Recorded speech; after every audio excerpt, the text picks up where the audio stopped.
अस्सलाम वालेकुम, good morning, सुबह बखैर। क्या हाल चाल? उम्मीद करते हैं कि आपका दिन अच्छा गुजरा होगा। और आपको पता है, जब भी कोई फेस्टिविटी का मौका आता है ना, 14 अगस्त हो, 23 मार्च हो, बस सब कुछ अपने इर्द गिर्द अच्छा सा महसूस हो रहा होता है। खैर मेरे लिए तो दो रीज़न्स होती हैं, क्योंकि एक मेरी सालगिरह का दिन होता है 23 मार्च, और दूसरा पाकिस्तान डे भी होता है। सो ऑलरेडी उसकी फेस्टिविटी कुछ दिन पहले ही आप देख रहे हैं कि इस्लामाबाद में तो परेड की तैयारी और वो लाइटों से बिल्डिंग्स को सजाना and whole setup of the parade ground and 23 March की दिन की तकरीबात। और इसके अलावा मेरी निजी ज़िंदगी में भी बहुत कुछ शुरू हो जाता है। एनी हाउ, आज बहुत अहम दिन है, क्यों एक तो कल बड़ी अहम समाअत हुई है सुप्रीम कोर्ट में। अब ये जो सियासी बहरान बज़ाहिर नज़र आ रहा है, लेट्स सी कि इसका फैसला किस तरह से होता है और कब तक होता है। और अब चूंकि सुप्रीम कोर्ट भी इस सारे मामले में फ़रीक है, तो हम उसकी सही इंटरप्रिटेशन आप तक पहुँचाने की कोशिश करेंगे, क्योंकि कल जो कोर्ट की कार्रवाई है उसमें बहुत सी चीज़ें रिपोर्ट होती रहीं, और लिटरली ये कहना गलत नहीं होगा कि जितने मुंह उतनी बातें हुई हैं।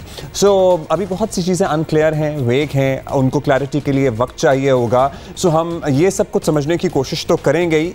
कल की एक वाहिद हेयरिंग पे लोग बहुत से कंक्लूजन्स और नताइज अखज़ करना शुरू हो गए हैं, जो कि गलत है। इन मामलात में इंतज़ार करना चाहिए, और ये कोर्ट रिपोर्टिंग वाला मामला जो है ना, बड़ा हसास होता है। दूसरा ये कि इस्लामाबाद में आपको पता ही है, हमारे मोअज़्ज़ज़ मेहमान मौजूद हैं, और 48वां OIC का वज़ीर ख़ारिजा का इजलास जो है वो आज से शुरू हो रहा है। कल तक ये सिलसिला जारी रहेगा। उम्मीद और दुआ यही है कि ये सिलसिला बखैर आफियत अपने अंजाम को पहुंचे, और जितने भी हमारे मेहमान हो ना, जिस तरह हमारी अम्मी कहती हैं कि भाई जो मेहमान आए ना, वो खुश खुश अपने घर वापस जाना चाहिए। तो हमारी भी उम्मीद और दुआ यही है कि हमारे घर, यानी हमारे प्यारे पाकिस्तान, जितने भी ये मेहमान आए हैं वो खुश खुश वापस अपने घर को जाएं, और ये एक्चुअल फ्रूटफुल साबित हो, ये जो कॉन्फ्रेंस होने जा रही है। फिर कज़ाफ़ी स्टेडियम में होपफुली कुछ ज़्यादा लोग आज नज़र आएंगे लाहौर में, ऑल्दो गर्मी फिर है। 34 डिग्री सेंटीग्रेड तक टेम्परेचर जाने की बात की जा रही है। लेकिन लेट्स सी, लेट्स होप कि कल चूँकि छुट्टी और लोग ऑलरेडी एक वीकेंड मोड में आ जाते हैं, तो ज़रा ज़्यादा रश लगाएंगे कज़ाफ़ी स्टेडियम में। एंड ऑस्ट्रेलिया 232 रन 5 खिलाड़ी आउट पर अपनी इनिंग का दोबारा से सिलसिला आगे बढ़ाएगा, और होपफुली आज पाकिस्तान की बैटिंग आ जाएगी। तो कल का दिन भी अच्छा रहा था, हमारे बॉलर्स की कारकर्दगी सर्टनली बेहतरीन थी। और ICC वुमेन वर्ल्ड कप में बिल आखिर कुफर टूट गया है, खुदा खुदा करके। और 8 मुसलसल शिकस्तों के बाद हमारी जो लड़कियां हैं, हमारी जो स्टार विमेन क्रिकेटर्स हैं, उन्होंने कामयाबी हासिल की अगेंस्ट वेस्ट इंडीज़। तो ये और बहुत कुछ, and the highlight of the show is going to be the PSL season 7 की ट्रॉफी। जनाब आकिब जावेद और दीगर जो ओहदेदारान हैं लाहौर कलंदर के हमारे साथ स्टूडियोज़ में कुछ ही देर में मौजूद होंगे। राना आतिफ साहब, और ट्रॉफी भी हम अपने सामने रखेंगे। हम अपने सामने क्या, बेसिकली आपके सामने रखेंगे। So that to and a lot more. खैर उससे पहले कल की अदालती कार्रवाई का हम तस्करा करेंगे। अब लेट्स सी मामला किस तरह से आगे बढ़ता है। मुल्क में जारी सियासी तपिश में कुछ हद तक कमी आने को है, और कल सुप्रीम कोर्ट में अहम समाअत के बाद हुकूमत और मुत्तहिदा अपोजिशन ने अपने अपने जलसे रेड जोन में ना करने का फैसला किया है। थैंक गॉड कि some sense seems to prevail, जिससे मुतवक्के तसादुम का खतरा बड़ी हद तक टल गया है। और कल की समाअत में अटॉर्नी जनरल पाकिस्तान खालिद जावेद ने तस्लीम किया कि स्पीकर के पास मुनहरिफ अरकान को वोट डालने से रोकने का इख्तियार तो नहीं है। कहा अरकान बहिफाजत कौमी असम्बली पहुंचेंगे। पार्टी पॉलिसी के खिलाफ वोट डालने पर आर्टिकल 63A की कार्रवाई होगी। चीफ जस्टिस ने कहा कि वोट डालना अरकान का आईनी हक है, फरीकैन तहम्मुल का मुजाहिरा करें।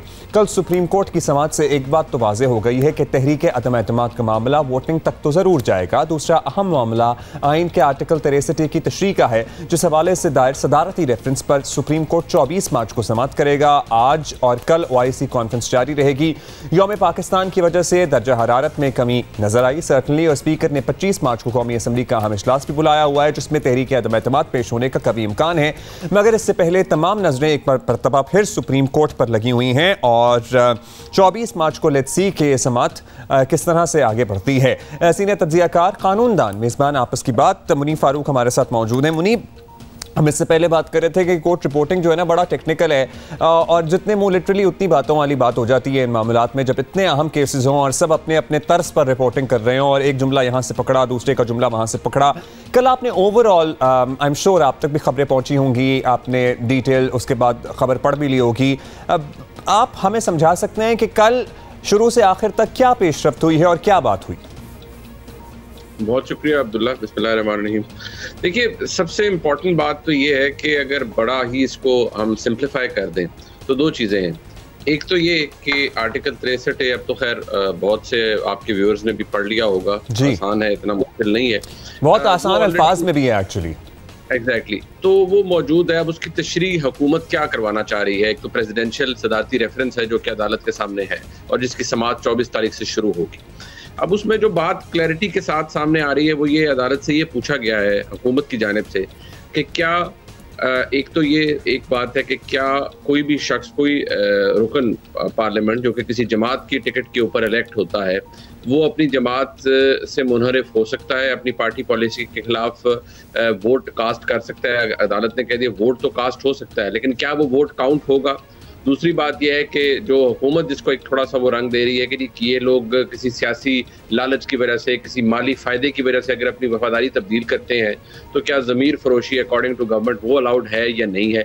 अदालत इसकी वजाहत कर दे। साथ ही साथ ये ज़हन में रखिए कि कॉन्सेप्ट ये है कि डी सीट होते हैं लोग, लेकिन कुछ जो जजमेंट्स, बल्कि एक जजमेंट मुकला तहफ़्फ़ुज़ की मैं कहूँगा कि वो 1998 की, उसमें लफ्ज़ डिस्क्वालीफाइड भी है।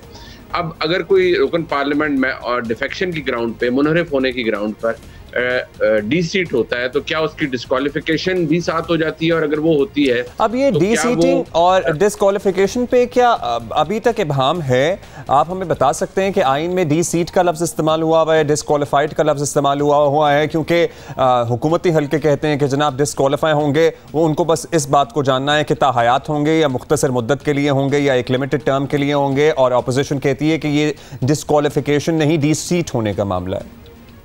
देखिए अब्दुल्ला, इसके अंदर जो कॉन्सेप्ट रहा है, ये जो पास्ट प्रैक्टिस रही है, वो डी सीट होने के हवाले से रही है। जब अगर आइन के आर्टिकल 63 का भी हवाला दिया जाए तो सीट के वेकेंट होने की बात है, लेकिन एक जजमेंट जो कि जिसका मैंने पहले भी आपके सामने जिक्र किया, उसमें लफ्ज़ डिस्क्वालीफाई अदालत ने लिखा था। जस्टिस अजमल मियां थे चीफ जस्टिस उस वक्त, उन्होंने डिस्क्वालीफाइड लिखा था। लेकिन क्या डिस्क्वालिफिकेशन का एक्चुअल मीनिंग ये है? और फिर ये देखना पड़ेगा कि वो डिस्क्वालिफिकेशन फॉर लाइफ है, 5 साल के लिए है, या महज एक जनरली डिस्क्वालिफिकेशन का लफ्ज़ लिख दिया गया था। अब सवाल ये है कि अदालत इसके ऊपर, ये 2-3 पॉइंट्स हैं जिनके ऊपर अपनी तशरीह देगी, और ये कोई अचंभे की बात नहीं है। अगर अदालत से क्लैरिटी ले गई है वो ठीक है, लेकिन इसको एक डिलेइंग टैक्टिक या डायलेटरी टैक्टिक के तौर पर भी हुकूमत इस्तेमाल कर रही है कि इससे वक्त गेन होगा। अच्छा, 25 को इजलास होगा, वक्त गेन होने की बात हो रही है, 24 को ऑलरेडी समाअत होगी, अब 5 रुकनी बेंच इस केस की समाअत करेगा, तो क्या हम एक्सपेक्ट करें? इतने अहम मामले जहां आइन की तशरीह की बात हो रही है और एक हुकूमत एट स्टेक हो, वज़ीर आज़म का घर जाना या ना जाना एट स्टेक हो, तो क्या एक दिन में फैसला आ सकता है, 2 दिन में आ सकता है, प्रॉब्ली 28 जब तक वोटिंग की बारी आएगी तब तक फैसला आ सकता है? देखिए अब्दुल्ला, इम्पोर्टेंट चीज़ ये है कि गुज़िश्ता रात जो सेनेटर अली ज़फ़र साहब हैं, वो बैरिस्टर भी हैं, कल वो मौजूद भी थे अदालत के अंदर अटॉर्नी जनरल साहब के साथ। उन्होंने ये बात कल रात को हमारे प्रोग्राम में बताई कि क्योंकि ये 24 तारीख को शुरू हो रहा है और अदालत ने ये समाअत इसके हवाले से कह दिया कि इससे पार्लियामान की जो कार्रवाई है वो मुतासिर नहीं होगी, यानी वोटिंग मुतासिर नहीं होगी। अब लेकिन साथ ही साथ उन्होंने ये भी बताया है कि अदालत ने क्योंकि कोइंसाइड स्टेटमेंट्स या जो फरीक पार्टीज हैं ऑपोजिशन की, उनसे मांग ली है और उनकी स्टेटेड पोजीशन भी मांग ली है, तो ऐन मुमकिन है कि ये 27-28 तक ये मामला समेटा जा सके और अदालत इसके ऊपर अपनी एक राय दे दे। लेकिन मैंने जब उन्हें ये कहा कि वकला हर पार्टी का अपना वकील होगा, उसने उसके ऊपर आर्ग्यूमेंट देने हैं, तो ये डिले भी हो सकता है, तो उन्होंने इसको खारिज इम्कान करार नहीं दिया।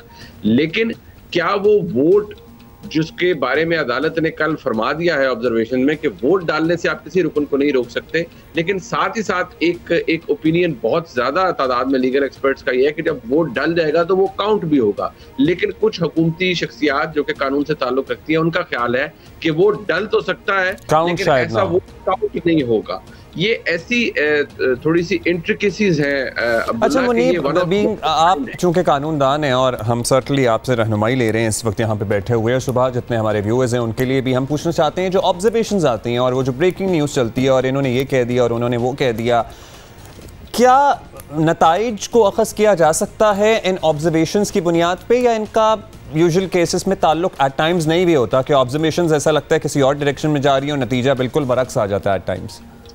अब्दुल्ला, ऐसा होता है कि ऑब्जर्वेशंस तो मौजूद जज साहिबान जरूर देते हैं, लेकिन मेरा जो एक हैसियत कानून के तालिब इल्म के जो मेरा जो एक्सपीरियंस रहा है कि जो आईनी या कॉन्स्टिट्यूशनल मैटर्स हों उनके अंदर जो अदालत के अंदर मौजूद जज साहिबान होते हैं, उनकी जो ऑब्जर्वेशन है वो भी बहुत इंपॉर्टेंस रखती है और मानी खेज होती है। जैसे जनाब जस्टिस मुनीब अख्तर साहब ने कल फरमाया कि कोई भी जो रुकन पार्लियामेंट है आर्टिकल 95(2) के तहत या 95(1) के तहत, उसका इंडिविजुअल वोट तो है, तो वो तो इज्तिमाई वोट है, वो तो पार्टी का वोट है, ये तो समझा ही नहीं जा सकता कि वो वोट उसका है।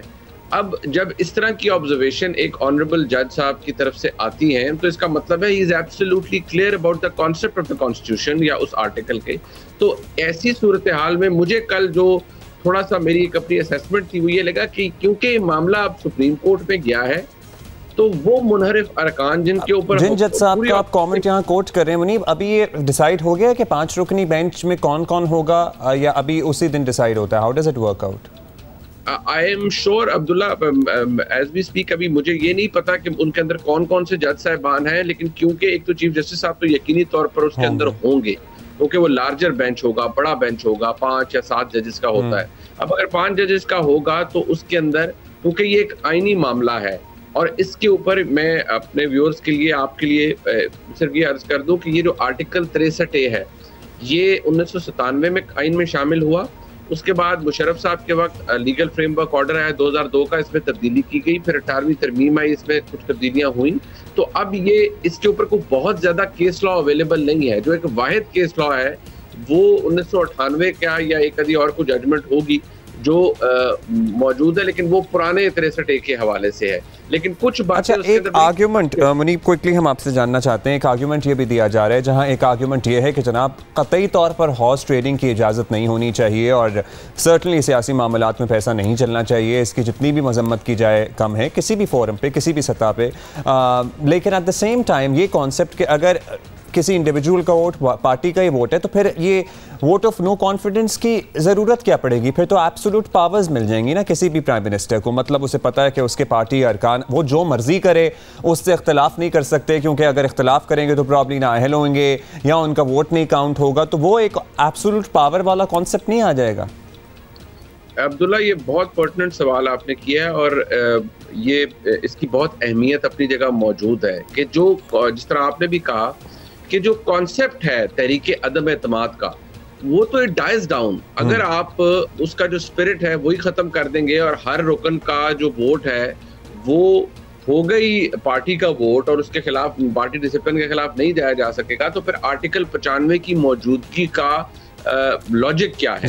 क्योंकि हुकूमत तो at the end of the day वही होती है जो मेजॉरिटी में होती है और ऑपोजिशन माइनॉरिटी में होती है। और अगर किसी वजीर आजम के खिलाफ मेजॉरिटी बनकर किसी ने अदम एतमाद पास करवाना है तो इनवेरिएबली वो गवर्नमेंट्स की साइड से लोग लेंगे। हर दफा तो इत्तेहादियों वाली हुकूमत नहीं होगी, लोग तो ऐसी हुकूमतें भी होंगी जहां 2/3 अक्सरियत होगी। मतलब अगर मुस्तकबिल बईद में कोई वाकई ऐसा शख्स आ जाए जो पाकिस्तान के इंटरेस्ट के खिलाफ काम कर रहा हो और नजर आ रहा हो और कोई वाकई उसके खिलाफ वोट करना चाहे, तो मतलब उसके फिर लोगों के पास ऑप्शन क्या बचेगी?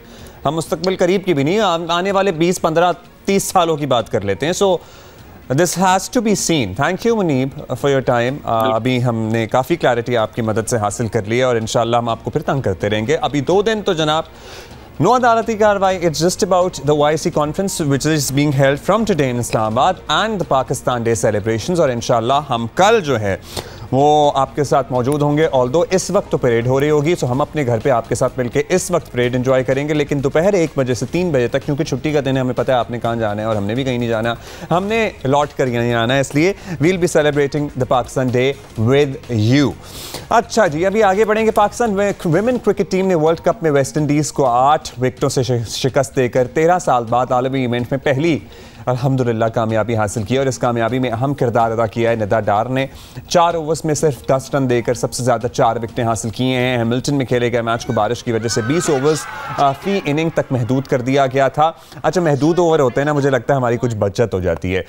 50 ओवर का नहीं था चूँकि ये मामला, इसलिए महदूद ओवर थे, तो इसलिए ज़रा हम खैर we should not take anything away from our girls, they did well. Pakistan women team की नपी तुली बॉलिंग की बदौलत वेस्ट इंडीज़ मुकर्ररा 20 ओवर्स में 7 विकेटों पर 89 रन ही बना सकी, 89 रन। और पाकिस्तान वुमेन टीम ने बारिश से मुतासरा मैच में 90 रन का हदफ 2 विकेटों पर हासिल किया। पाकिस्तान की जानिब से मुनीबा अली 37, उमैमा सुहेल ने बनाए 22, बिस्मा मारूफ ने जनाब बनाए 20 रन। और फतह के बाद पाकिस्तान वुमेन क्रिकेट टीम की तमाम खिलाड़ियों ने दायरा बनाकर एक दूसरे के कंधों पर हाथ डालकर मिली नगमा दिल दिल पाकिस्तान गाते हुए अपनी फतह का जश्न मनाया। अच्छा जी, गुड लक भाई। आगे भी 2 मैचेस शायद रह गए, ऑस्ट्रेलिया से है और एक और टीम से है, सो टफ मैचेस हैं हमारे। लेट्स सी क्या होता है। इस्लामाबाद में आज होने वाले OIC के इजलास के हवाले से बात करते हैं। 48वां इजलास है, इसकी तैयारियां मुकम्मल हैं और इजलास के बारे में हमें अपडेट करेंगे और हम सब मिलकर जानते हैं कि भाई क्या गहमा गहमी है, क्या चल रहा है, कब से एक्चुअली सेशंस का आगाज़ हो रहा है, आगे क्या स्केड्यूल है दिन का। ज़रकून शाह हमें अपडेट करेंगे। जी, पाकिस्तान में OIC वज़राए ख़ारजा काउंसिल के 48वें इजलास की तैयारियां इस वक्त अपने उरूज पे हैं। तैयारियां बिल्कुल मुकम्मल हैं और आप देख सकते हैं कि पीछे कौमी असम्बली का जो हाल है इसे सजा दिया गया है। तमाम 57 मुस्लिम ममालिक के जो कि OIC के मेंबर्स उनके झंडे लगा दिए गए हैं। सीटें जो है वो बाकायदा अरेंज कर दी गई हैं। ठीक 11 बजे ये इजलास शुरू होगा और इस इजलास में जो है वो तकरीबन 140 के करीब जो है वो करारदादें पेश की जाएंगी और इसके कुछ क्लोज़ वर्किंग ग्रुप्स के क्लोज डोर जो है वो सेशंस भी होंगे जिनमें इन करारदादों का जायज़ा लिया जाएगा और उन्हें हतमी तौर पे जो है वो तैयार किया जाएगा। ज़बरदस्त जी, हम आपको अपडेट करते रहेंगे। अच्छी बात यह है कि अपोजिशन और गवर्नमेंट में ना सीज़ फायर हो गया एटलीस्ट फॉर दीज 2 डेज़। इतने दिन से जो दिमाग पिलपिला हमारा, तो चूँकि काम है लिटरली शाम को ना शाएँ शाएँ हो रहा होता था कि आज क्या हुआ, कौन किससे मिला, कौन किससे नहीं मिला, किसने क्या बयान दिया, किसने किसके साथ देने का इंदिया दिया या ऐलान कर दिया या ऐलान करके वापस मुड़ता हुआ नज़र आया। सो अभी 2 दिन के लिए सुकून है। We'll just be talking about Pakistan day celebrations और गवर्नमेंट और अपोजिशन ने भी ऐसा लगता है कि सीज़ फायर कर दिया, लेकिन फिर भी कुछ अहम मुलाकातें हैं। जैसे रात को भी मुलाकात हुई है MQM की और इसके अलावा भी मौलाना फजलुर रहमान की कुछ अहम मुलाकातें हैं, वो भी होती रहेंगी। ब्रेक के बाद मिलते हैं।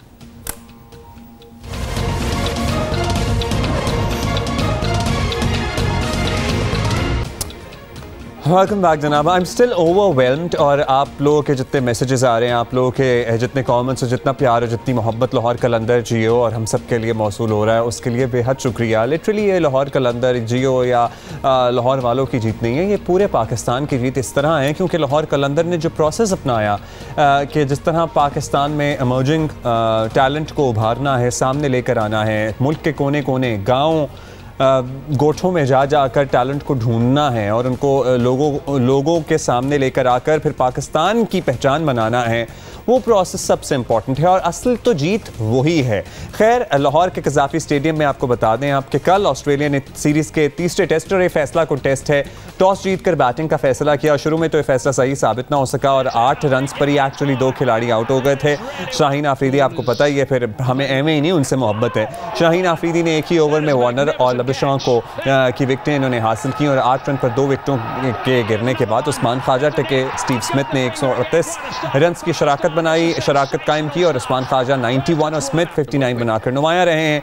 नसीम शाह ने भी 2 खिलाड़ियों को पवेलियन की राह दिखाई। 1 विकेट साजिद खान ने हासिल की है और ऑस्ट्रेलिया ने पहले दिन के अख्तिताम पर 5 विकेटों के नुकसान पर 232 रन बना लिए हैं। सेकेंड डे के खेल का आगाज़ होगा कुछ ही देर में, ऑलमोस्ट चंद मिनट बाद 10 बजे और लेट्स सी क्या होता है। उम्मीद तो हमारी यही है कि आज इंशाल्लाह पाकिस्तान को बैटिंग का मौका मिल जाएगा। Seems like it.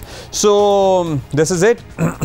ये तो हम देखेंगे जियो पाकिस्तान TV पे, हमें लिख के आप बता सकते हैं कि आपके क्या तासुरात हैं। In case you have missed it तो हम YouTube पर अपना ये सेगमेंट पर्टिकुलरली ट्रॉफी वाला अपलोड भी कर देंगे। You can watch it over there and we can see you in the next hour. वापस आएँ कुछ देर में फिर।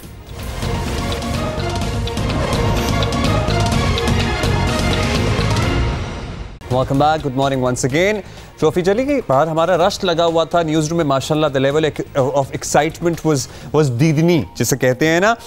अच्छा जी, बहुत सी चीज़ें हैं जो इस घंटे में भी हमने आपके साथ शेयर करनी है। कल का एक शिकवा मुझे मौसूल हुआ है कि जनाब आपने ख्वाजा खुर्शीद अनवर साहब की टॉप स्टोरी तो ली, लेकिन फिर उनके गाने और उनकी मौसीकी आप शामिल नहीं कर सके। Actually I am sorry and we are sorry, वो टाइम कुछ ज़रा बहुत कम है। और आजकल सियासी मौसीकी, सियासी शोर कहें इसे, मौसीकी तो ना कहें, मौसीकी तो क्योंकि कानों को भली लगती है, ये हंगामा जो इर्द गिर्द है ये इतना ज़्यादा है कि उसमें फिर ये चीज़ें एंजॉय करने का ना हमें वक्त मैसर नहीं आ पा रहा। लेकिन हम कोशिश करेंगे कि आज जिन मौसीकार को हम याद करेंगे उनके गीत, उनके नगमे, उनके गाने कुछ ज़रूर शो में कुछ देर के लिए ही सही, चंद लम्हों के लिए ही सही शामिल करें।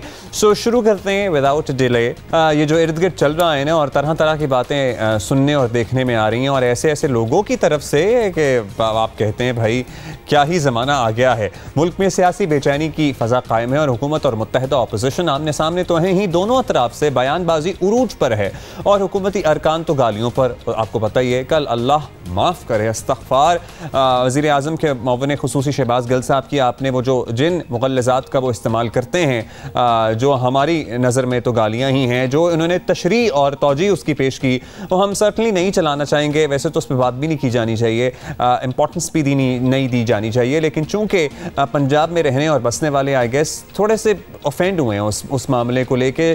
सो कुछ मतलब ये जो बात है ना कि पहले सोचो फिर तोलो फिर बोलो, मतलब कुछ तो लिहाज करें। और ट्रैजिक बात पता है इस सारी में क्या है कि इससे पहले भी हम इतने अरसे से यही तवक्को करते आए ना कि जब भी कोई गलत बात करेगा, जो अखलाक से गिरी हुई बात होगी, बिलो द बेल्ट बात होगी, गालम गलोच होगी, बद तहजीबी होगी, उसकी फ्रॉम द टॉप लेवल मजम्मत की जाएगी किसी भी पार्टी में, और की जानी चाहिए भी। लेकिन पता नहीं क्यों ऐसा महसूस होता है कि टॉप लेवल से मजम्मत आज तक नहीं हुई। तभी तो इतनी शय मिलती है इन जैसे लोगों को कि ये आकर अब इतने अहम ओहदों पर फाइज होने के बावजूद इस तरह की बातें करते हैं। अब मजम्मत तो दरकिनार, ऐसा लगता है कि शायद दाद और शाबाशी ही मिलती होगी, क्योंकि अगर एक बच्चा, एक इंसान तवातुर के साथ एक चीज़ करता चला जाए, बच्चे का लफ्ज़ मैंने इसलिए इस्तेमाल किया क्योंकि आपको पता है ना कि वज़ीर आज़म ने भी अपने आप को बाप का दर्जा दे दिया है कौम के। सो अगर एक बच्चा तवातुर के साथ बदतमीज़ी, बदतहजीबी, मतलब मेरा बेटा अगर कोई इस तरह की बात कर रहा होगा तो मैं उसे समझाऊंगा, डांटूंगा, सख्ती करूंगा, उसकी सरजनिश करूंगा। मतलब हमारे ज़माने में तो हम मियाँ में एक आध लगा भी दिया करती थी। सो फिर हमारी कोशिश होगी ना कि तरबियत हो रही है। लेकिन अगर आपका बच्चा, किसी का भी बच्चा तवातुर के साथ गालियाँ बोले दिए जाएगा, बदतमीज़ी करेगा, मतलब क्या कुछ नहीं करेगा, तो फिर यही इंप्रेशन आएगा कि जनाब इसके माँ बाप ने इसे क्या सिखाया, या वो इनकरेज करते होंगे। तो यहाँ भी ऐसा लगता है कि शायद इनकरेजमेंट का मामला ये है कि जो जितना बदतमीज़ उसकी उतनी इनकरेजमेंट। अगर इनकरेजमेंट ना होती तो कोई लगाम तो दी जाती ना ऐसे लोगों को। खैर, दिल दुखता है पता है हमें ऐसी बातें करते हुए भी। सोशल मीडिया पे बात करें तो सोशल मीडिया पर मुबैना तौर पर हुकूमत के हामियों की जानिब से खुलकर और हुकूमती अरकान की तरफ से ढके छुपे अल्फाज में मुल्क की सलामती के इदारों के खिलाफ बदजुबानी की जा रही है और सोशल मीडिया पर बाकायदा टॉप ट्रेंड्स बनाए जा रहे हैं। और इस पर इत्तेहादी मुस्लिम लीग काफ और MQM तो सीख पाते ही अपोजिशन ने भी हुकूमत को आड़े हाथों लिया, जिसके बाद वज़ीर आज़म ने इदारों और अफसरान के खिलाफ सोशल मीडिया पर मुहिम जो चल रही है उसका नोटिस लेते हुए FIA को फौरी कार्रवाई का मुतालबा कर दिया है। मतलब अपने ही लोग। खैर, वज़ीर इत्तलात फवाद चौधरी ने मुल्की इदारों के खिलाफ ट्रेंड्स को अपोजिशन की कार्रवाई करार दिया। ये भी नई मंतक लाते हैं वैसे हर दफ़ा। एक जो मुहिम चलाई जा रही है फौज के ऊपर, जिसमें सारा PMLN का मीडिया सेल मुलव्वस है। PMLN का मीडिया सेल PTI के DPs बनाकर उनके नाम चेंज करके फ़ौज के ख़िलाफ़ मुहिम चला रहा है। ये इनका ख्याल है कि फ़ौज में और PTI में तफ़रक़ा डालेंगे। हम नून लीग नहीं हैं जो छोटी सी बात के ऊपर फ़ौज के ख़िलाफ़ जो है वो बगावत के ऊपर उतर आए, या छोटी सी बात के ऊपर फ़ौज के ख़िलाफ़ साजिशें शुरू कर दें। इमरान खान और पाकिस्तान की फ़ौज, ये एक ऐसा कॉम्बिनेशन है जो पाकिस्तान के एक बेहतर और एक मुस्तहकम इस्तेहकाम वाले पाकिस्तान के का आयनादार है, और ये इंशाल्लाह कॉम्बिनेशन जारी रहेगा। सर, मुहिम पता नहीं क्या कह रहे थे, खैर मुहिम। खैर, मरीम नवाज़ और बिलावल भुट्टो ने भी वज़ीर आज़म के जानवर से मंसूब बयान और सोशल मीडिया पर मुल्की इदारों के खिलाफ मुहिम पर वज़ीर आज़म से मुआफ़ी मांगने का मुतालबा किया है। सो वज़ीर इत्तलात कहते हैं कि ये मुहिम चलाई जा रही है अपोजिशन की तरफ से, और वज़ीर आज़म के बयानात भी आपके सामने हैं। सिर्फ न्यूट्रल के लफ्ज़ से आपकी जमात का शराजा बिखर गया है। ये हाल तो कभी मैंने किसी तांगा पार्टी का नहीं देखा। न्यूट्रल होना क्या है?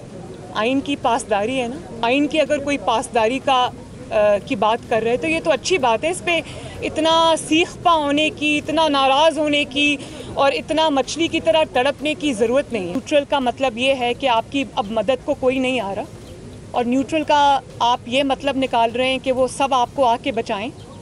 तो देखिए, न्यूट्रल होने का मतलब इसी की जिद्दोजहद हमने भी की है, और हर आइन पसंद शहरी, आइन एक पाकिस्तान का आइन है, उसकी पासदारी ज़रूरी है, और अगर उसकी पासदारी करना कोई कर रहा है तो ये अच्छी बात है। वज़ीर आज़म को अपना जलसा आम में न्यूट्रल को जानवर कहना, और आज तक इस मुल्क और कौम से इसने माफ़ी नहीं मांगी, इसका क्लैरिफिकेशन हम आज भी मुतालबा करते हैं।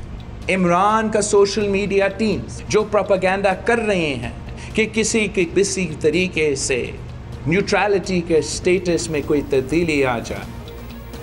तहरीक अदम एतमाद खालिसतन सियासी मामला है और इसे सियासी तौर पर ही सर्टनली डील किया जाना चाहिए, लेकिन मुल्की इदारों को मुतनाज़ बनाना समझ से सर्टनली बालातर है। और हुकूमत ने मुल्की इदारों के तहफ़्फ़ुज़ के लिए पेका तरबीबी ऑर्डिनेंस भी जारी करने का दावा किया था, लेकिन इस वक्त कौमी सलामती के इदारों पर कीचड़ उछाली जा रही है और हुकूमत चुप बैठी हुई है। पेका ऑर्डिनेंस पर हुकूमत के कौल और फेल में तजाद भी नज़र आ रहा है। ये सारी सूरत हाल है जो हमने आपके सामने रख दी है। सीनियर सहाफ़ी तज्ज़ियाकार मज़हर अब्बास साहब हमारे साथ मौजूद हैं। मज़हर साहब, तहरीक अदम एतमाद एक सियासी मामला है और ज़ाहिर है कि इसे अल्टीमेटली पोलिटिकली ये सेटल होना है। अब तो खैर सुप्रीम कोर्ट की तरफ से भी रहनुमाई आ जाएगी। अब उसमें तहरीक इंसाफ के हामी मुबैना तौर पर मुल्की इदारों को मुतनाज़ बनाने की तरफ चले गए हैं। मतलब इसको सैक कर दो, इसको लगा दो, क्या क्या नहीं बातें की जा रही PTI के मुबैना वोटर सपोर्टर की तरफ से, और ट्रेंड्स भी हमने देखे हैं। तो ये सब कुछ क्या मुतवक्के था? देखिए, पहली चीज़ तो ये बात ठीक है कि ये बिल्कुल सियासी मामला है, इसको सियासी अंदाज में ही देखना चाहिए। पार्लियामेंट के अंदर का मामला है, पार्लियामेंट के अंदर ही डील करना चाहिए। जो लोग मुरर्रिफ हुए हैं उनके ख़िलाफ़ आइन में लिखा हुआ है कि उनके ख़िलाफ़ कैसे कार्रवाई होनी चाहिए, और मज़ीद ये कि गवर्नमेंट गई है तशरीह के लिए 63A के। बाकी कोई भी, चाहे वो PTI हो या कोई भी जमात के कारकुन हो, उनको इसमें इदारों को जो है वो नहीं मुलव्वस करना चाहिए, इसलिए कि या तो कोई सबूत हो इदारों के अवलन मुलव्वस होने का। गैर ज़रूरी तौर पे इदारों को मुलव्वस करने से ज़ाहिर इदारों की साख को, और इदारों की साख को जब नुकसान पहुँचता है तो डायरेक्टली या इनडायरेक्टली आप मुल्क की साख को नुकसान पहुँचा रहे होते हैं। तो बिल्कुल मेरा ख्याल है कि इस चीज़ को देखना चाहिए, और ख़ुद बाकी तो छोड़ें, ख़ुद पार्टी की लीडरशिप को देखना चाहिए कि अगर उनके कुछ लोग सोशल मीडिया पे इस तरह की कोई कार्रवाई कर रहे हैं, इस तरह की एक्टिविटी कर रहे हैं, तो जो कि अपने सोशल मीडिया विंग्स हैं उनको चेक करने की ज़रूरत है। भाई साहब, जो कुछ सोशल मीडिया पे चल रहा है, किसी हद तक वज़ीर आज़म की अपनी तकारीर से भी वाज़ेह है कि वो किसी का न्यूट्रल होना अपने ख़िलाफ़ होने के बराबर ही तसव्वुर कर रहे हैं, और उन्हें ज़ूम भी है कि वो सच्चे हैं और बाकी सब झूठे हैं। अब आई वंडर, इंसान नेकोकार भी होता है तो ये कॉन्फिडेंस उसमें कैसे आता है कि मैं ही नेक हूँ सबसे ज़्यादा दुनिया में। लेकिन क्या तहरीक इंसाफ मुस्तक़बिल में आपको लगता है कि एक बड़ी सियासी जमात कायम रहना चाहे तो इस सोच के साथ कायम रह सकेगी, जो सोच इस वक्त हम प्रिवेल करती हुई देख रहे हैं? देखिए, तहरीक इंसाफ एक बड़ी जमात है, और बड़ी जमात के जो तकाज़े जो हैं वो बहुत ज़्यादा होते हैं, क्योंकि वो इस वक्त तहरीक इंसाफ की जो रिप्रेजेंटेशन है पार्लियामेंट में या सूबाई असम्बली में, वो चारों सूबों में है, और शायद वो वाहिद सियासी जमात है जिसकी नुमाइंदगी हमें चारों सूबों में या कम से कम 3 सूबों में तो नज़र आती है, मासवाए बलूचिस्तान के। बलूचिस्तान की सियासी डायनेमिक्स बिल्कुल मुख्तलिफ हैं, और कायम रहना नहीं रहना, सियासी जमातें कायम रहती हैं। कभी वो पॉपुलैरिटी जो उरूज पे होती हैं, कभी जो है वो उनकी पॉपुलैरिटी नीचे आती है, तो ग्राफ तो ऊपर नीचे रहता है, लेकिन ज़िम्मेदारी ज़ाहिर है उसकी ज़्यादा बनती है, तहरीक इंसाफ की ज़िम्मेदारी ज़्यादा बनती है। और ये भी चीज़ कि क्योंकि हुकूमत में है, और जब कोई जमात हुकूमत में होती है तो उसकी ज़िम्मेदारी और भी ज़्यादा बन जाती हैं। तो बहैसियत हुकूमत ही तहरीक इंसाफ पर बड़ी भारी ज़िम्मेदारी आती है।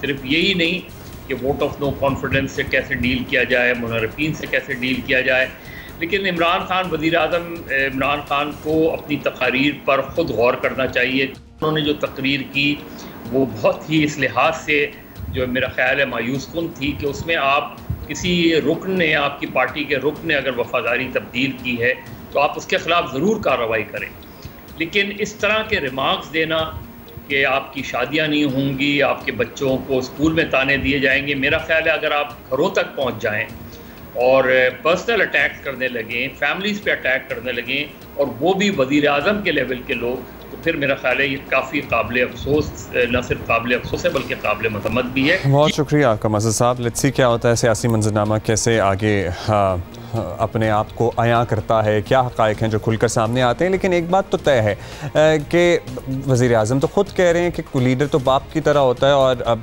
एक लीडर की तरफ से कोई एक अगर किसी चीज़ का अमली मुज़ाहिरा किया जाए या कोई गुफ्तगू की जाए तो उसके वोटर सपोर्टर उससे दो हाथ आगे ही निकलने की कोशिश करते हैं, क्योंकि वो कहते हैं कि इससे लीडर, ये सोचते हैं कि इससे लीडर खुश होगा। तो जब वज़ीर आज़म खुद दूसरों की नकलें उतारते हैं, and obviously we are not joking, हम किसी को वैसे बताएं तो ना तो ऐसा लगता है कि कोई नहीं ऐसा कैसे हो सकता है, नहीं, वज़ीर आज़म दूसरों की नकलें उतारते हैं ऑन पोडियम। और वज़ीर आज़म जब ये कहते हैं कि तुम्हारे बच्चों को पता नहीं स्कूल में ताने मिलेंगे और बुली करेंगे बच्चों को, और तुम्हारे बच्चों को रिश्ते नहीं मिलेंगे और etcetera etcetera, and you know आपके वहमो गुमान में भी नहीं हो सकता ना कि इस तरह की बातें की जाएंगी फ्रॉम दैट लेवल, लेकिन ये बातें हो रही हैं। तो फिर नेचुरली वोटर सपोर्टर या वज़ीर आज़म किसी को जानवर कहते हैं, तो वोटर सपोर्टर जानवर तक नहीं रहेगा, फिर वो जानवर को स्पेसिफाई करता है, फिर वो बच्चों की शादियों तक नहीं रहता, फिर वो माँ बहनों बेटियों तक आता है, फिर वोटर सपोर्टर चूँकि उसको एक शय मिल जाती है लीडर की तरफ से, तो फिर वो सिर्फ नकलें उतारने तक नहीं महदूद रहता, वो फिर दो हाथ आगे बढ़ जाता है। सो इसलिए ये ट्रेंड जो है ये ऊपर से नीचे ट्रिकल डाउन करता है, इस पर ज़रा गौर करने की ज़रूरत है। और यू नो बदजुबानी, बदकलामी, बदतहसीबी कभी भी किसी का दिल नहीं जीत पाती। हमेशा आप जितने हम्बल होंगे, जितने ग्राउंडेड होंगे, जितने डाउन टू अर्थ होंगे, और जितना आप तदब्बर और सब्र का मुजाहरा करेंगे, उतना ही आप लोगों के दिल जीतते चले जाएंगे। सो अगर किसी का दिल जीतना है तो तहज़ीब का दामन जो है ना वो हाथ से नहीं जाने देना चाहिए। अभी आगे बढ़ते हैं और हम एक ट्रिब्यूट शामिल करेंगे। आज पाकिस्तान फिल्म इंडस्ट्री के ऐसे कंपोज़र को याद कर रहे हैं जिनकी सर्टनली अगर इनकी प्रेजेंस ना हो तो हमारी फिल्म इंडस्ट्री की कहानी जो है ना उसमें रंग ही ना हो, वो अधूरी सी रहे। और हम ट्रिब्यूट पेश कर रहे हैं मारूफ मौसीक़ार निसार पज़मी साहब को, जिनकी आज 15वीं बरसी है।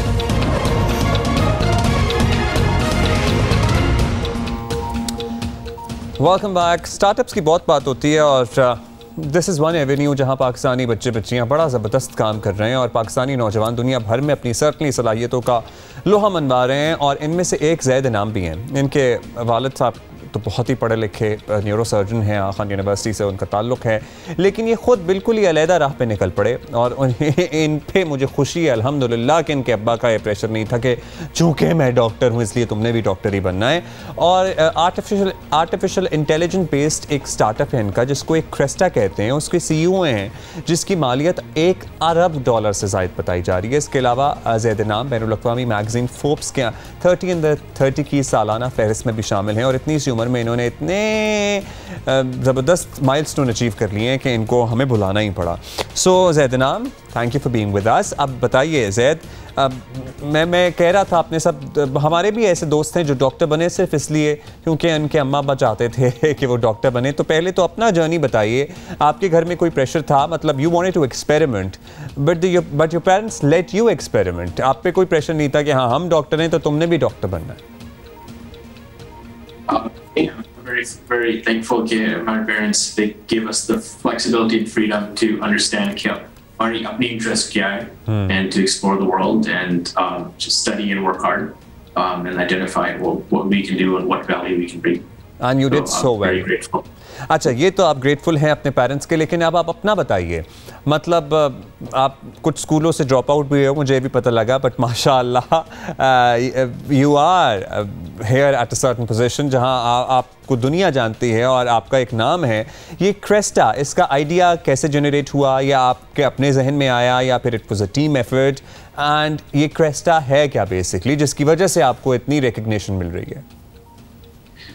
Yeah, I mean, Cresta is really a work of a lot of people besides myself, a lot of people on the team that are working very hard. But the idea started, I was doing a PhD at Stanford. My advisor was a person who, this gentleman named Sebastian Brun, he was a pioneer of Google's self-driving car.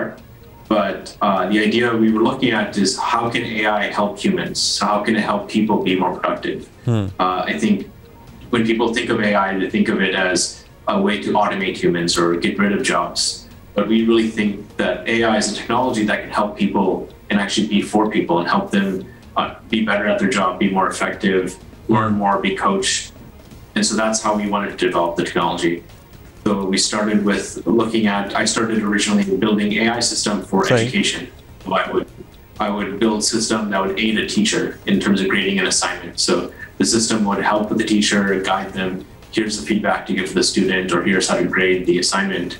And then eventually sort of that idea ended up sort of being pivoted into all kinds of things, and then ended up into Cresta when we looked at applying it to businesses and customer support and sales conversations. तो जहाँ तक मुझे समझ आई है, Cresta is basically an assistant for customer representative, sales representative, जो मुख्तलिफ platforms पे हमें भी, हम बैंक फ़ोन करते हैं, हम ट्रैकर को फ़ोन करते हैं, जहाँ भी हम फ़ोन करें एक कस्टमर सेल्स रिप्रेजेंटेटिव है जो हमारी मदद कर रहा होता है।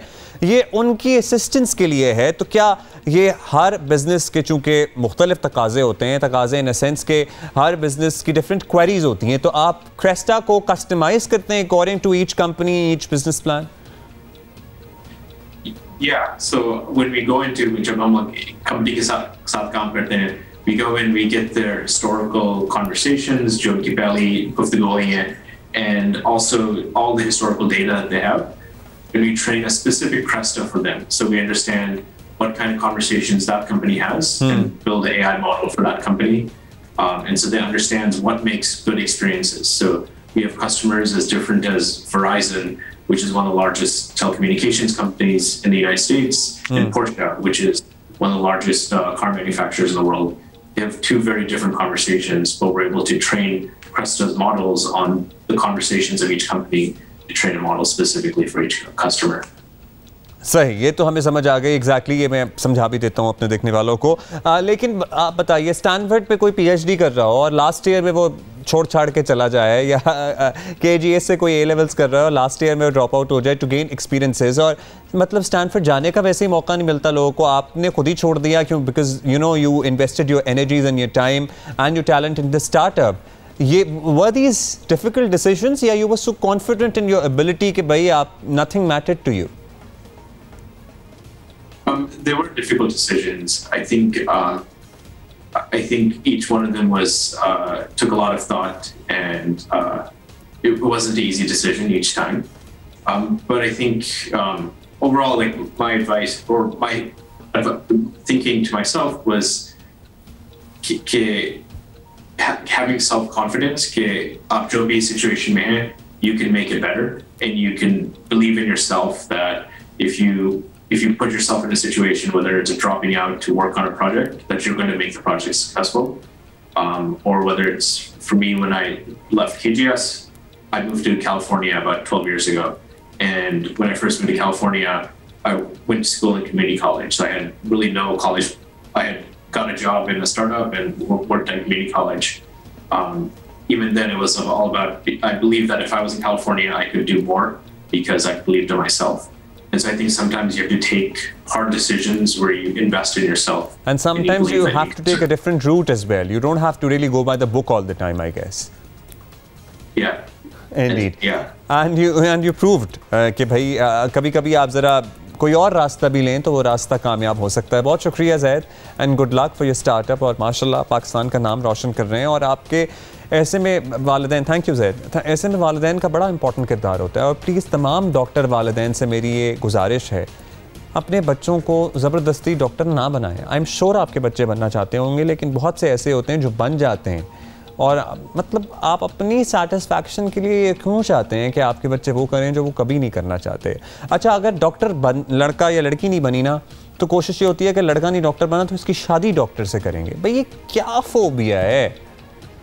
ज़रूरी नहीं है कि एक ही राह हो, और भी बहुत से रास्ते हो सकते हैं, और आपके बच्चे बहुत कामयाब हो सकते हैं उन रास्तों पर चल के भी। एक मिसाल ज़ैद नाम की भी है। ब्रेक के बाद मिलते हैं।